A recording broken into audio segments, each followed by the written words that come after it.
दोस्तों ये है धरती की सबसे ठंडी जगह यानी अंटार्कटिका। यहाँ -89 डिग्री सेल्सियस के ठंडे तापमान को रिकॉर्ड किया जा चुका है। हालांकि अंटार्कटिका इससे भी कहीं अधिक ठंडा हो सकता है, लेकिन चूंकि इंसान यहाँ बेहद सीमित इलाके तक ही पहुँच पाए हैं, इसलिए हमें यहाँ की ठंड का पूरा अंदाज़ा नहीं है। समुद्रों के करीब आने पर अंटार्कटिका में ठंड थोड़ी कम लगती है। समुद्री किनारों पर यहाँ का औसत तापमान -40 डिग्री सेल्सियस के आसपास होता है। किसी इंसान का तो इतनी ठंड में जिंदा रहना संभव नहीं है, लेकिन पेंगुइन नाम का ये पक्षी इस कठोर ठंड में भी आराम से रह लेता है। यहाँ के बर्फीले और खून जमा देने वाले पानी में तैर लेता है।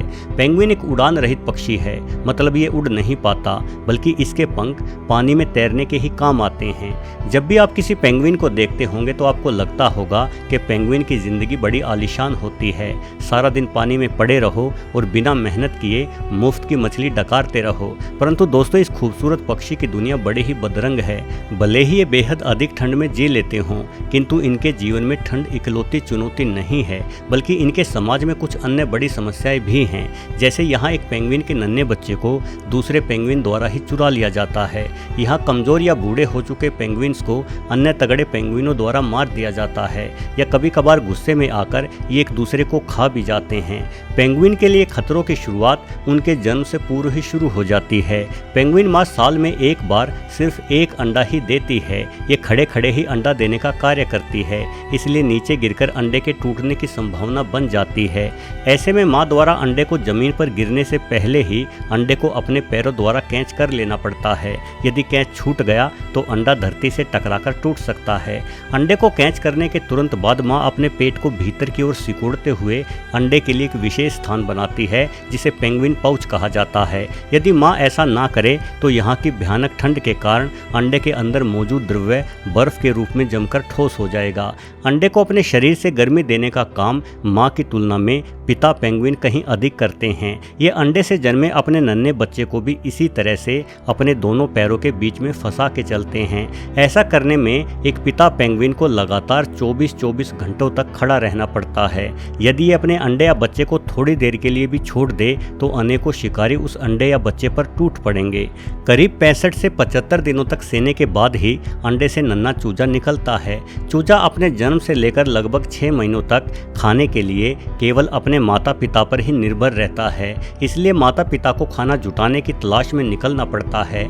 ऐसे समय में अकेला रह गया छोटा पेंगुइन पूरी तरह से किस्मत पर निर्भर हो जाता है, क्योंकि शिकारी पक्षी स्कुआ या सील जैसे जीव लगातार छोटे पेंगुइनों को शिकार बनाने की फिराक में रहते हैं। किसी शिकारी की नज़र ना भी पड़े तो इस बच्चे पर किसी अपहरणकर्ता पेंगुइन की नज़र तो पड़ ही सकती है। जब किसी पेंगुइन का अंडा खराब हो जाता है या बच्चा मर जाता है तो वो पेंगुइन दूसरे पेंगुइन के बच्चे का अपहरण करके उसे अपना बना लेता है। जहाँ पेंगुइन रहते हैं, अंटार्कटिका के उस हिस्से का तापमान सर्दियों की रातों में -60 डिग्री सेल्सियस तक गिर जाता है।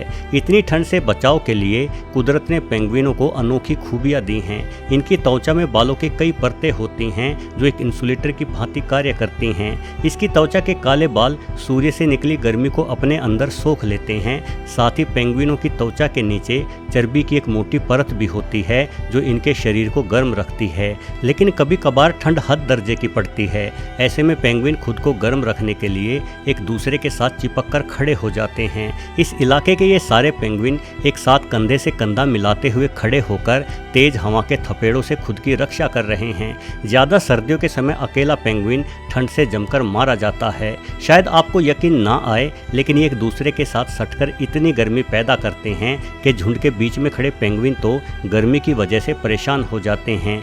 इसीलिए ये झुंड में लगातार अपना स्थान बदलते रहते हैं। जगह बदलते समय पेंगुइन के नन्हे बच्चे अपने माता या पिता के पैरों में बने पाउच में ही सिकुड़ कर रहते हैं। अगर कोई बच्चा इस पाउच से गिर जाता है तो वो बच्चा इस भीड़ द्वारा कुचलकर मार दिया जाएगा। पेंगुइनों को अपने बच्चों से इतना लगाव होता है कि खुद के बच्चे मरने के बाद ये अन्य पेंगुइन के बच्चों को उठाकर ले जाने का कोई मौका नहीं छोड़ते। कई बार तो अपना बच्चा खो चुकी पेंगुइन माँ दूसरी पेंगुइन माँ के बच्चे को सीधे तौर पर उसके पाउच से ही निकालने की कोशिश करती है। इस कारण दो पेंगुइनों के बीच घमासान लड़ाई भी हो जाती है। जमीन पर असहाय दिखने वाला पेंगुइन पानी में बड़ी ही चपलता से आगे बढ़ता है। इनका शरीर पानी में रहने के अनुसार ढल चुका है। ये आधे घंटे से भी अधिक समय तक अपनी सांस रोककर एक ही बार में 30 से अधिक मछलियां पकड़ सकते हैं। ये मछलियों को तुरंत निगल जाते हैं, किंतु पेंगुइन अपने द्वारा खाए भोजन के कुछ हिस्से को हजम नहीं करते, बल्कि उसे ज्यों का त्यों अपने पेट में सुरक्षित रखते हैं। ये उस भोजन को बाद में अपने बच्चों के मुंह में उगलकर बच्चों की भूख शांत करते हैं। दोस्तों, जब पेंगुइन बच्चे अपनी कॉलोनी में घूमने लायक बड़े हो जाते हैं तो ये हर नए इलाके पर अपना अधिकार समझते हैं और वहां आए अन्य बच्चों के साथ लड़ने को तैयार रहते हैं। पेंगुइन बच्चों का असल जीवन तब शुरू होता है जब वो पहली बार समुद्र में जाते हैं। जमीन पर तो ये बच्चे सिर्फ 5 किलोमीटर प्रति घंटे की रफ्तार से ही चलते हैं, परंतु समुद्र में ये 35 किलोमीटर प्रति घंटे की गति से तैर लेते हैं। ये समुद्र के अंदर क्रिल्स, छोटी मछलियों और स्क्विड आदि को अपना शिकार बनाते हैं, परंतु जितने जीवों को एक पेंगुइन शिकार बनाता है उससे कहीं अधिक जीव पेंगुइन्स को ही शिकार बनाने की फिराक में रहते हैं। सील इनकी सबसे बड़ी शत्रु होती है। यह पेंगुइन को देखते ही उसे खाने को दौड़ती है और इसके लगभग सभी हमले कामयाब रहते हैं। इनके अलावा किलर व्हेल या ग्रेट व्हाइट शार्क की नज़र में भी पेंगुइन बहुत ही लजीज होते हैं। यानी एक और जहां समुद्र के अंदर पेंगुइन को खुद के लिए शिकार करना होता है, वहीं इसे खुद का शिकार बनने से भी बचना होता है। यानी समुद्र में जाए तो शिकारियों के हाथ मौत और ना जाए तो भूख के चलते मौत। आज इंसानों द्वारा समुद्र में बड़ी संख्या में मछलियां पकड़ने के कारण पेंगुइन के लिए चुनौतियां और भी ज़्यादा गंभीर हो गई हैं।